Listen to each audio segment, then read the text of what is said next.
നമ്മൾ bread roast ചെയ്യാൻ പോവുകയാണ്. അതിനുവേണ്ടി ഞാൻ ഇത്രയും ചുവന്നുള്ളി എടുത്തിട്ടുണ്ട്, പച്ചമുളക്, കരിവേപ്പില എടുത്തിട്ടുണ്ട്. നമുക്ക് റോസ്റ്റ് ചെയ്യാനായിട്ട് തുടങ്ങാം. നമുക്ക് ബ്രെഡ് റോസ്റ്റ് ചെയ്യാം. അതിനുവേണ്ടി ഞാൻ നെയ്യ് ഒഴിച്ചിട്ടുണ്ട്.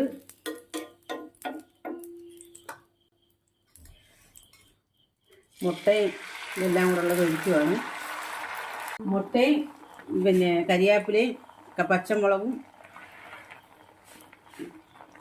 സവാളയും ചേർത്തിട്ടുണ്ട്.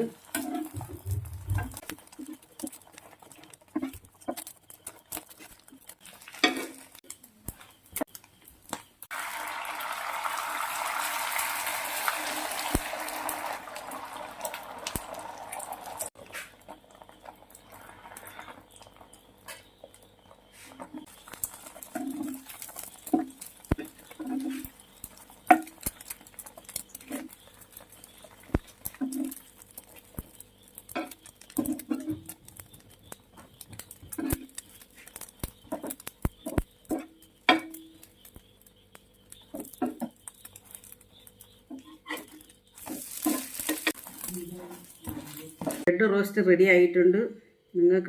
നിങ്ങൾക്കെല്ലാം നിങ്ങൾ ട്രൈ ചെയ്യണം. ഇത് നല്ലതാണ്, എല്ലാവരും ട്രൈ ചെയ്യണം. ഇത് പിള്ളേർക്ക് എല്ലാവർക്കും നല്ലതാണ്. നമുക്ക് ബ്രേക്ക്ഫാസ്റ്റിനായാലും വൈകിട്ട് 4 മണിക്കായാലും നല്ലതാണ്.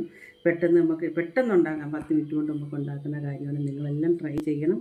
നിങ്ങൾക്കെല്ലാം ഇഷ്ടപ്പെടുന്നെങ്കിൽ നിങ്ങൾ ലൈക്ക് ചെയ്യുക, സബ്സ്ക്രൈബ് ചെയ്യുക. അടുത്ത വീഡിയോയിൽ കാണാം.